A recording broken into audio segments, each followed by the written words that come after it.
my pride and joy, quit biting. Today I have the pleasure of speaking with Jessi Fierce, can you behave, please, for once? So today I have the pleasure of speaking with Jessi Fierce, which her story, from what I know, is inspiring to me. She is a full-time law student and a full-time model, and she's successful at both. So I'm excited to hear a little more about her story, and I'm sure you will too. Perfect, there we go. Hey. Hey, thank you for taking the time to speak with us today. Of course, thanks for making the time to speak with me as well. How you feeling? I am actually recovering. I got my negative test today, so I went to the gym. Honestly, Good. I almost passed out. And my COVID, it actually wasn't that bad. But after like working out, I was huffing and puffing and I left. I was like, nope, not doing it. Not today. Oh gosh. All right, can we go down? Let's get a treat. So you're actually, to me, an inspiring woman, and how you manage truly you are. And how you manage everything, all your time, being a successful model, full-time law student, and I think it would be great for people to know a little more about you. So I'm going to ask you a few questions. Are you ready to jump in? Yeah, I'm ready whenever you are. Okay, so tell me a little bit about your career and how you got into it. Okay, so at least the modeling career, I got into it because I grew up with a parent who was a photographer, and so I kind of started off just being her test model. And I always enjoyed being around the camera. So when I got a little bit older and I was finishing up my undergraduate degree, I kind of fell into modeling on mistake, on accident, because I was working on some final project and I wanted to incorporate photography into it. So I joined one of these modeling photography Facebook groups, and I posted like looking for a photographer. I have this idea for a project, and he would be interested on like working on this concept with me. I'd love to connect. And a couple photographers reached out, but there was one photographer that we hit it off really well online. And so we were like, okay, let's meet in person and talk about it a bit more. And he said that he had a photo shoot scheduled that day, and it was supposed to be a body paint session with a couple models, and he was gonna have a body painter come in. And those can take a pretty long time to get set up. So he was like, how about you come over while the body painter's here painting the models, and since that's gonna be a little while, we can talk while that's going on.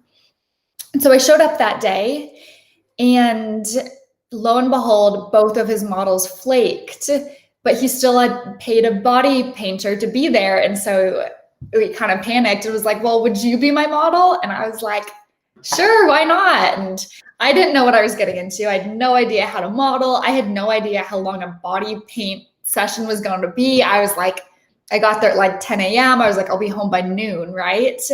I didn't get home until like midnight that night. And the body painter hadn't even finished until like 7 or 8 o'clock. And then it was a whole thing. But I left that day and I felt like so happy and so like, wow, that was such a fun experience. I want to keep doing that. And so that photographer encouraged me to make a Model Mayhem. And then I just started doing TFP shoots, like as often as I could. Anybody who reached out, like I was so bad about vetting photographers back then, but like you had a Model Mayhem and you contacted me to shoot, like let's shoot. Let's go. And so I probably did that for 4 or 5 months. And then photographers started contacting me, asking me for my rates. And so then I was like, okay, I think I can kind of start trying to do this professionally. And now it's been 4 years. And so that's how I fell into modeling. That's actually very cool. So I've done body paint with our favorite Houston, Texas photo, and it was very unique. We did the like neon paint, and I absolutely loved it. And I can't wait to do it again. But you said you're getting your undergraduate degree. What are you doing with that? So 4 years ago, 3 or 4 years ago now, I've lost track of time. I was finishing my undergraduate degree. I got my bachelor's in criminal justice. And after I finished that and I kind of got started in modeling, I decided to take a bit of time off of school. But I've since gone back to school, and I'm about halfway through law school now. Halfway. Oh, man. Yeah. Where are you right now? I'm in Hawaii right now. So what time is it there? It's 2:00 in the afternoon. A huge hour difference. 7 Yeah. o'clock here. Okay. Well, I never know what time it is there because Hawaii doesn't participate in daylight savings either. So like half the year, it's like a 5-hour time difference. Other half, it's a 6-hour time difference. So it gets complicated trying to keep up with everybody's schedules. Can we imagine? Is there something that you could tell yourself back then when you started modeling that you do know now, or that you could tell other aspiring models? What would be the advice that you would give them?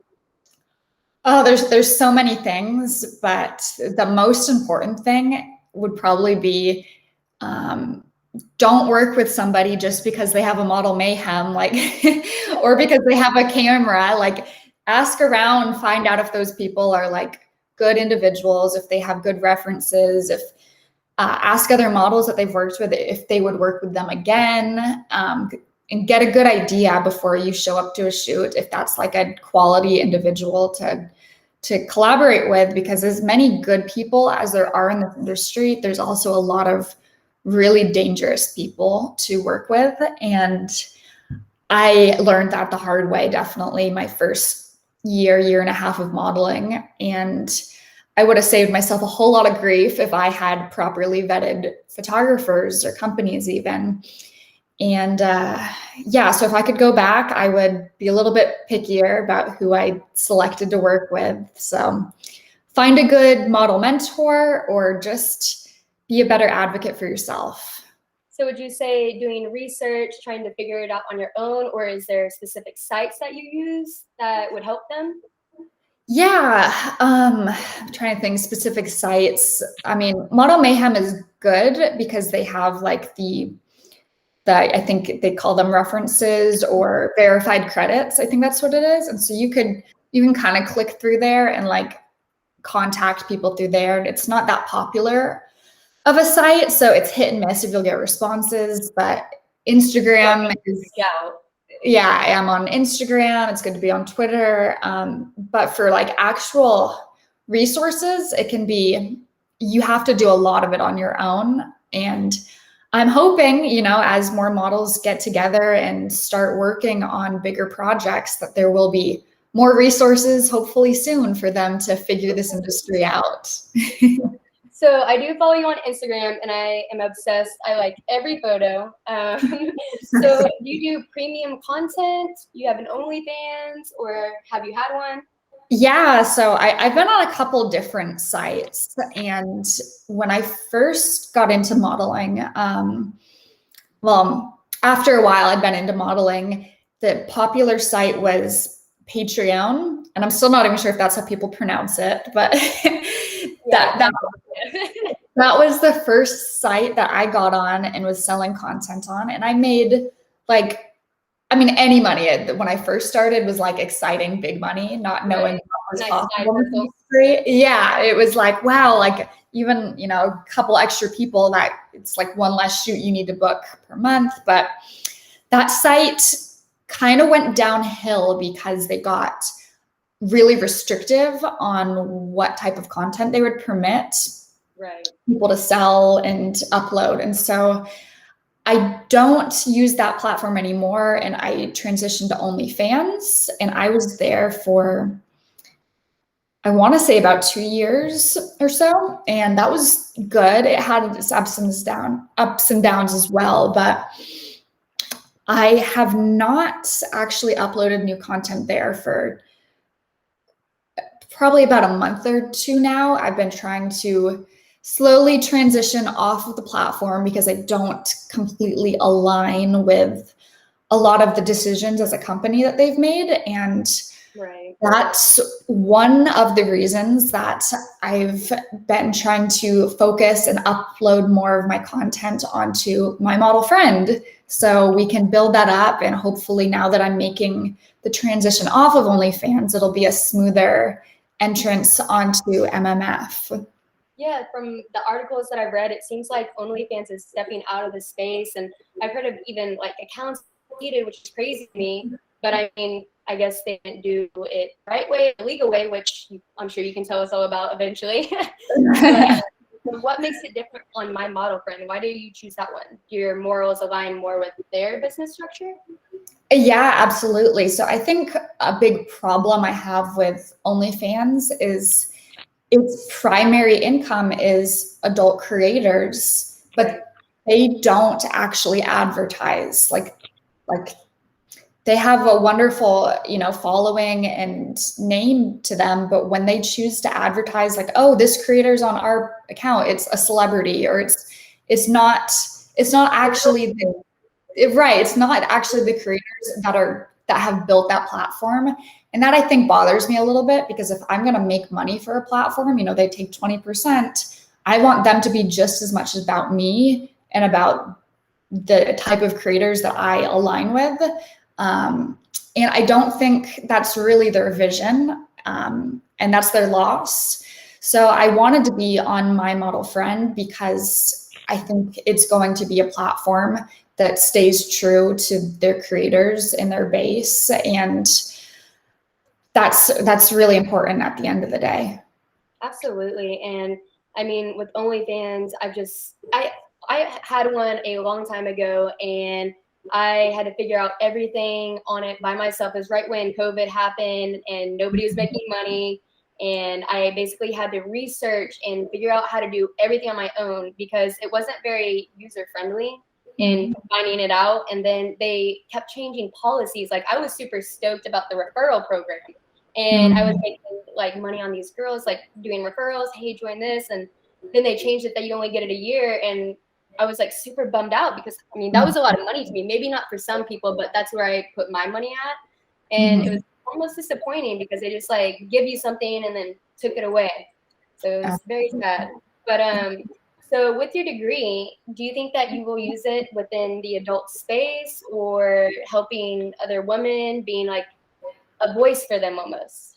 Absolutely. I think that's definitely a huge goal of mine. That's something that I really wanted. I wanted a voice. I wanted somebody I could trust in this industry, to help and support with legal challenges that you run into. Just as a normal adult, legal things come up in any industry, and that's something that I wanted for myself. That's something that really I didn't have for myself, and I think there's a need for it. And absolutely, 100%. so I would definitely love to be able to do that once I'm licensed and can legally and ethically advise individuals. Right now I work mostly in corporate and civil litigation matters, and I worked in-house for a big company. And so I think that's definitely giving me some of the skills and tools that I'll need to advise in any industry that I end up specializing in. So I'm certainly hopeful for what the future will have.